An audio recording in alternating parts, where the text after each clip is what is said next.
Alors, Mathieu Ouedraogo, vous êtes le directeur général de Afrique Compétences. Pourriez-vous nous expliquer comment a débuté l'aventure, quels ont été les obstacles et quand est venu le déclic? C'est vrai que moi, je n'ai pas eu la chance de passer par l'emploi salarié avant de créer mon entreprise. J'ai quitté les bancs et je suis venu directement au niveau de l'entrepreneuriat. Cela veut dire que j'ai tout appris sur le terrain. Donc les débuts n'ont pas été aussi simples, mais on peut rendre grâce à Dieu pour ce qu'on est aujourd'hui. Chacun a sa chance, comme on dit, mais moi j'avais été repéré par un de mes professeurs à l'université pour qui je faisais un bon travail, et ce monsieur a décidé d'investir en moi.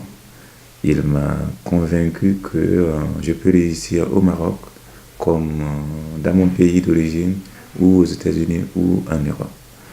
Et donc avec lui, on était là à l'aventure et j'ai démarré l'activité un peu avec son aide, avec son appui, parce que honnêtement au début ce n'est pas si simple.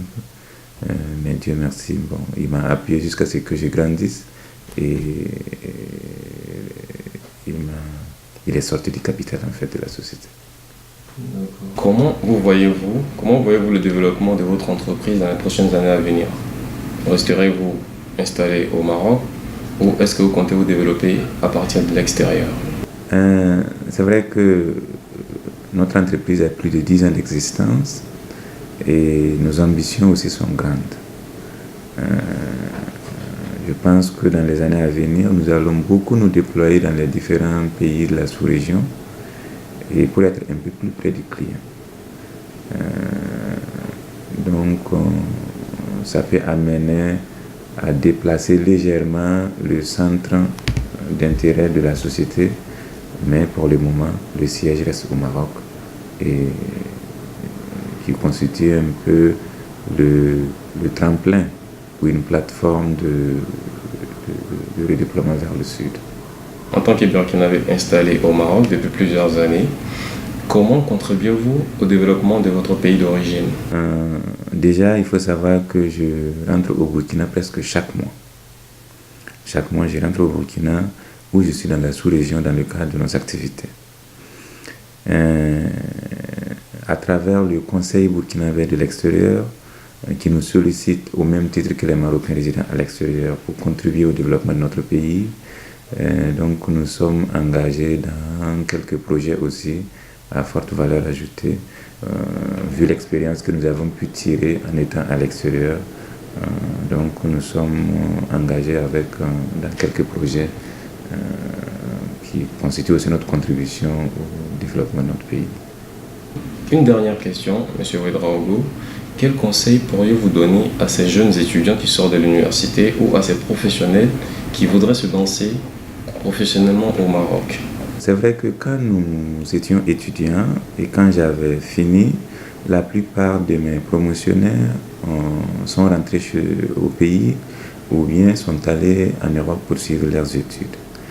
Mais ce que moi je peux donner comme conseil, c'est que la réussite n'est pas forcément dans son propre pays. On peut réussir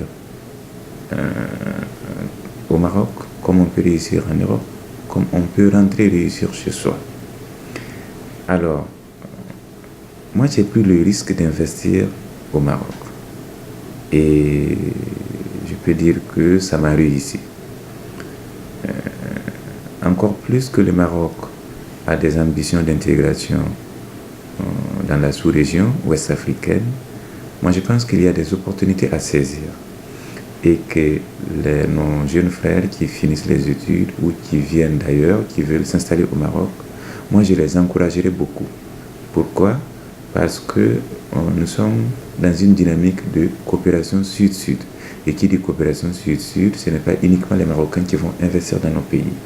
Il faut aussi des ressortissants subsahariens qui puissent investir au Maroc, parce qu'en réalité, il y a une libre entreprise au Maroc. Donc moi, j'encourage vivement ceux qui veulent s'y lancer ou s'implanter de prendre le risque. Ça a un coût, mais il y a toujours du bonheur à la fin.